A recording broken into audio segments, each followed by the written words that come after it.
Good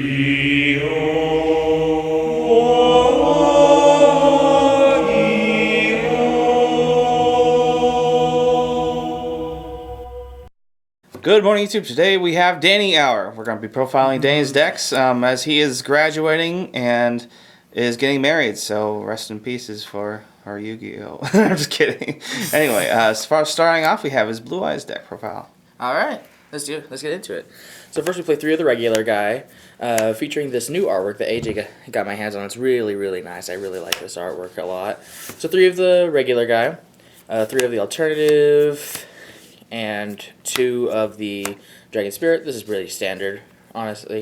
If you don't know what this one does, you just reveal a Blue Eyes and you summon it, and it allows you to pop a card. And then this one just banishes back row and can tag out for a regular Blue Eyes in your hand, just in case any of you guys didn't know. Then we play 3 of the Ancient Stone, ditch it to the graveyard end phase. It gives you a summon, or you can banish it to add a Blue Eyes back to your hand. And then 1 of the Legendary Stone. Has actually a lot of utility. I'm kind of glad I put this back. And then, of course, 3 of the Sage, Searcher, and also allows us to tutor out our Blue Eyes monsters if we need them. And then he searches Veiler, which we only play 1 because it's searchable, and the 1 Max E because it's at 1. That's it for the monster lineup. It's very small, very simplistic. The spells is where a lot of the cards are at in the deck.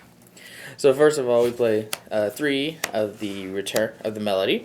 This searches for any of our dragons. For this build, I'm playing 3 Shrine, just to add a little bit more turbo and make all of our Reborn cards live. I know it's only once per turn and can get a little cloggy, but surprisingly it's not very cloggy, so that's why it's really good. 3 Return, best Reborn card for the deck. Also, it's the, what is that one card? Protection and Graveyard. We also play 3 Silver's Cry. Basically just to give ourselves more Reborn cards, because that's where this deck really shines, is in the Reborn cards. And if we don't open up a Melody or a Soul Charge, we have a Silver's Cry to kind of help tutor out our cards. And we could also set it for like extra utility that way too. Then we play triple Trade-In, best draw card for the deck. 2 Pot of Desires, which I'm super glad is getting a reprint, so we'll be able to get a playset in this deck.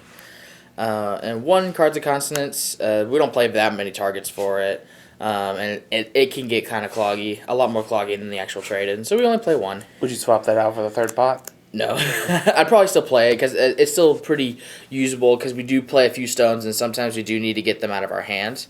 So I think we'd probably play 3 pots in addition to this, but I think I do know what I would take out for it, and I'll get to that. The Upstart Goblin. Oh, okay.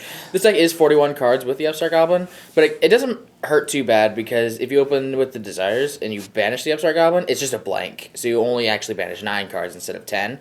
Or if you just banish your 10 cards and you have this, you have 1 less card in your deck. So I don't think it hurts too bad, but we would probably swap this out for the 3rd Desires.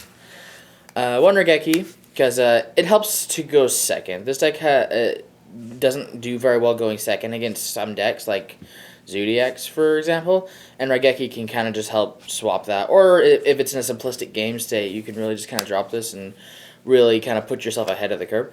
And then Soul Charge, or as some people call it, the Auto Win.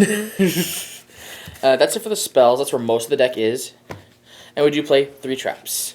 We play 1 Strike, 1 Warning, and 1 newly unlimited Imperial Order. I know you'd think this would hurt the deck, but it's kind of like Vanities in the sense of once you're actually set up, you can put yourself ahead of your opponent just by simply setting up and then flipping it on your opponent at the right time, and then your opponent can't essentially play. And it really helps against a lot of the rogue matchups, and it helps a lot against some of the meta matchups right now. I think it's definitely not very good against Paleozoics. You side this out against Paleozoics. And you can kind of do whatever you want with the 3 traps. You can do 3 Barrier, 3 Strike. You could do like 1 Warning and 2 Strikes. You could do whatever you want. This is just the trap lineup that I decided to go with. So that's the entire deck. It's 41 cards.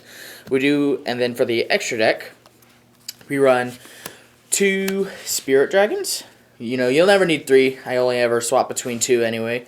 2 Azure Eyes. You usually will tag onto this for protection. It makes a really decent turn 1 play.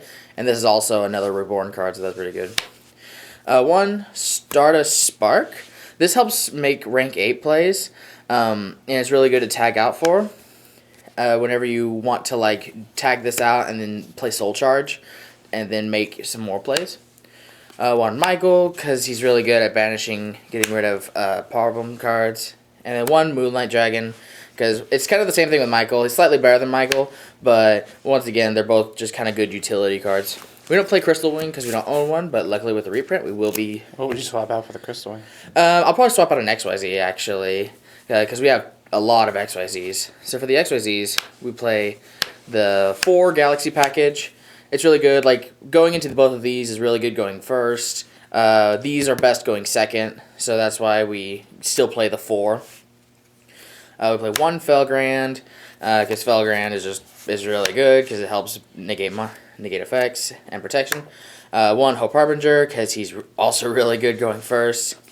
Alsei, because he's good at spinning back cards and locking your opponent on a card.